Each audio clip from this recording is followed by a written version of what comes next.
Messi est-il définitivement le meilleur joueur de tous les temps? On vous attend au 32-16. On va te laisser commencer, Eric. Qu'est-ce que tu en penses de Messi? Là, on est sous le coup de l'émotion d'hier. Alors, on a envie de répondre oui, et ce qu'il fait est incroyable, pas seulement hier, depuis tant et tant de saisons. Et il manque un petit truc, il manque l'équipe nationale. Il manque que Messi ait mené son équipe en étant le leader jusqu'à une victoire, et même qu'il soit le leader de l'équipe d'Argentine, ce qu'il n'a jamais vraiment été. Donc c'est la seule petite ombre au tableau. Sinon, comme joueur de club, c'est peut-être le plus grand joueur de club de l'histoire. Oui. Et toi, Johnny?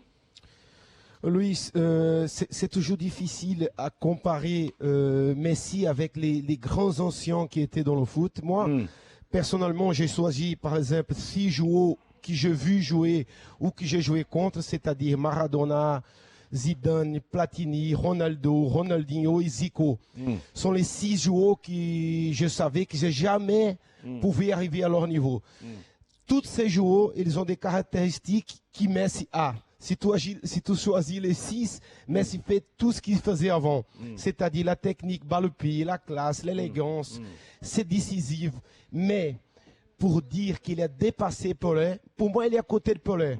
Pelé, il était champion du monde en 58, il avait 16 ans.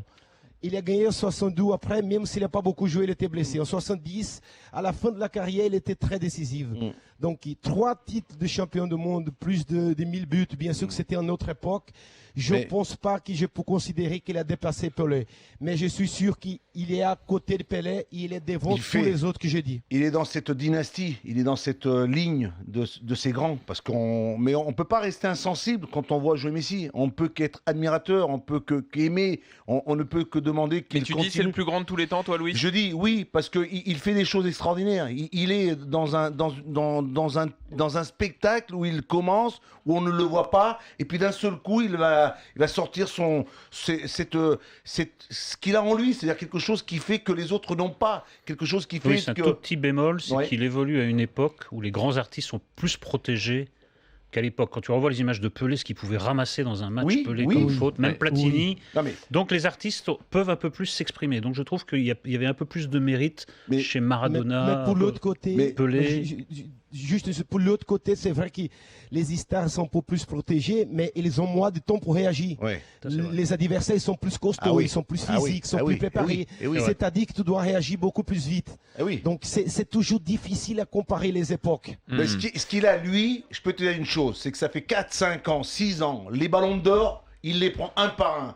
Il domine, il élimine, il est facile, il est rapide. D'un point de vue chiffres, palmarès, stats au niveau des buts, ça, il n'y a pas photo, ça on est tous d'accord. Il en est à 77 buts en Ligue des Champions, il n'y a pas photo. Mais effectivement, la sélection, ça reste un manque. Et il est obligé, parce que tous les autres grands joueurs qu'on a cités pour l'instant, ils ont été capables de transcender une équipe moyenne et de la faire gagner à un moment.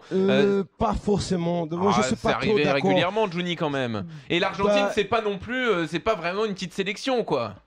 Une Coupe du Monde, tu arrives aujourd'hui, c'est différent. Tu arrives à un moment qui t'es aussi fatigué. Tu ne te prépares pas simplement pour la Coupe du Monde. Avant, tu pouvais te préparer simplement pour la Coupe du Monde. C'est vrai que Zidane, c'est celui qui a donné le titre, mais il a fait une grande finale.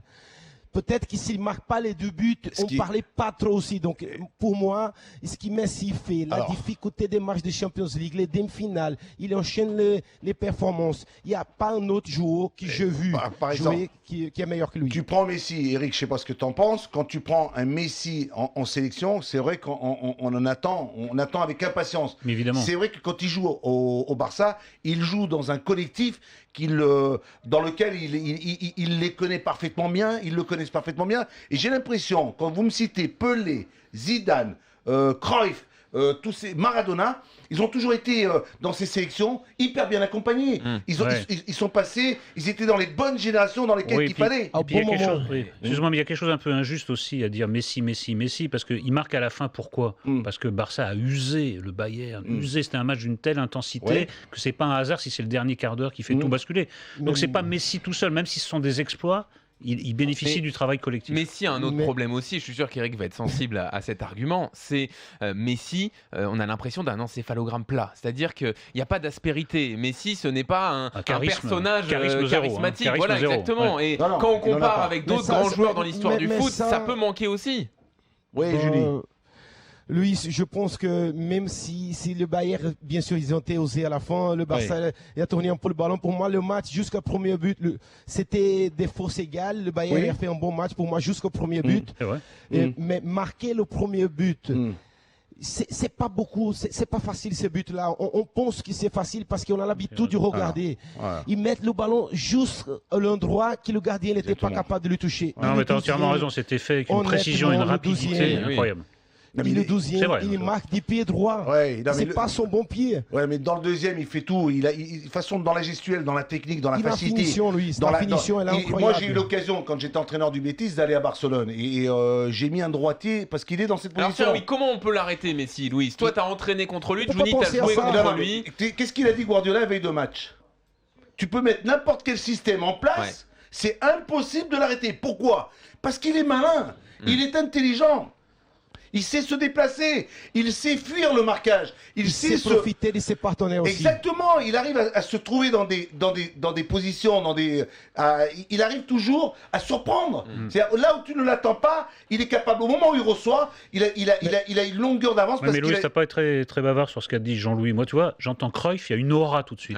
J'entends Pelé, il y a une aura. J'entends même Maradona, c'est un personnage incroyable. T'entends Messi, t'es admiratif de ce qu'il fait, mais tu fais...